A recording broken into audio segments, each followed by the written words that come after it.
Vous écoutez France Culture. Blanche à Caroline Fourest. Un grand bonjour Caroline, et ce matin, Festival de Cannes oblige, vous nous parlez de cinéma et politique, Le Pen chez les Ch'tis. Puisque nous nous dirigeons vers la fin du Festival de Cannes, j'aimerais avoir une pensée émue pour un spectateur qui n'a pas aimé, mais pas aimé du tout, Bienvenue chez les Ch'tis. Je veux parler de Jean-Marie Le Pen. Non pas qu'il ait subitement décidé de devenir critique à la rédaction des Cahiers du cinéma ou qu'il se soit mis en tête de défendre le cinéma d'auteur. Non, la raison est ailleurs et elle mérite un petit décryptage. Il y a 3 semaines, sur France Inter, une auditrice lui demandait ce qu'il pensait de la banderole des supporters du PSG parodiant Bienvenue chez les Ch'tis. Embarrassé, Le Pen a botté en touche et a préféré s'attaquer plutôt au film et à son succès comme étant, je cite, le signe de la décadence de l'esprit français, rien que ça. Intrigué, des confrères lui ont demandé d'argumenter, mais Le Pen s'est emporté. « J'ai vu ce film, je ne l'ai pas trouvé bon. Est-ce que j'ai encore le droit de le dire en France ?»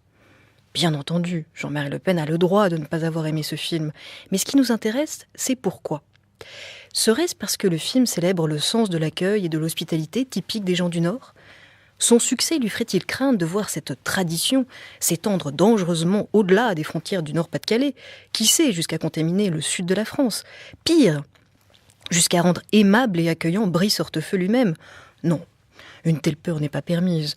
Pas plus tard que le mois dernier, l'un de ses conseillers au ministère de l'Identité nationale et de l'Immigration résistait à l'envahisseur en refusant de se soumettre à un contrôle d'identité et en traitant de sale noire un citoyen français chargé de la sécurité d'un grand magasin. Mais alors quoi ?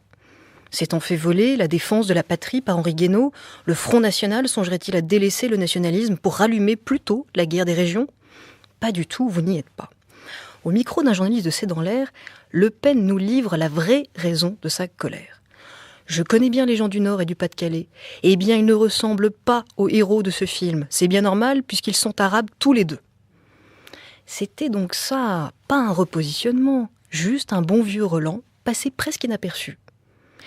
Mais, comme je vous le disais, il mérite une dernière dissection avant embaumage. Car voilà des années que le Front National nous rabâche qu'il n'est pas raciste, qu'il n'a rien contre les Arabes, ni même contre les Kabyles confondus avec les Arabes, et tout est bon pour nous faire croire qu'il ne s'agit que d'inciter à l'intégration.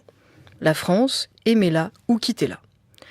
Les organisations antifascistes ont eu un mal de chien à dénoncer la mauvaise foi d'un tel slogan, puisqu'avec le FN, ce sont toujours les mêmes qui doivent quitter la France, même s'ils l'aiment.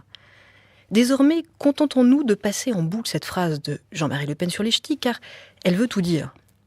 Expliquer que ce film ne représente pas les gens du Nord parce que Danny Boone et Kad Merad, les 2 acteurs principaux, sont arabes, c'est un peu comme expliquer que Ciao Pantin n'est pas un bon film français parce que Coluche s'appelait Colucci, ou que La Grande Vadrouille ne dit rien de la France sous l'occupation puisque Louis de Funès était d'origine espagnole. On est au-delà du racisme, ou justement en plein dedans, à savoir réduire l'identité d'un être, et même le jeu d'un acteur, à une parcelle de son patrimoine génétique. Avec Jean-Marie Le Pen, même si vous vous appelez Danny Boone, que vous êtes l'un des acteurs préférés des Français, que vous faites un film qui est une déclaration d'amour à certaines traditions françaises, comme le fait de vous imbiber d'ailleurs d'alcool dès 8h du matin, eh bien vous restez un arabe juste parce que vous avez un père kabyle. On comprend que Jean-Marie Le Pen soit énervé, car l'humoriste a réussi ce qu'il n'a jamais su faire, croquer tendrement une identité régionale sans défaire la France. Que Danny Boone incarne le mélange en étant né d'un père kabyle et d'une mère ch'ti ne fait qu'ajouter un supplément d'âme à son film et joue certainement un rôle dans ce regard tendre et drôle qui réconcilie au lieu de diviser. Or, c'est bien cette façon d'aimer la France qui révulse le leader du Front National. Mais cela n'a plus beaucoup d'importance, puisqu'il y a plus de Français qui aiment Danny Boone que de Français qui votent Le Pen. Merci Caroline Fourest, et je rappelle qu'on peut réécouter votre chronique et y réagir sur le site des Matins de France Culture.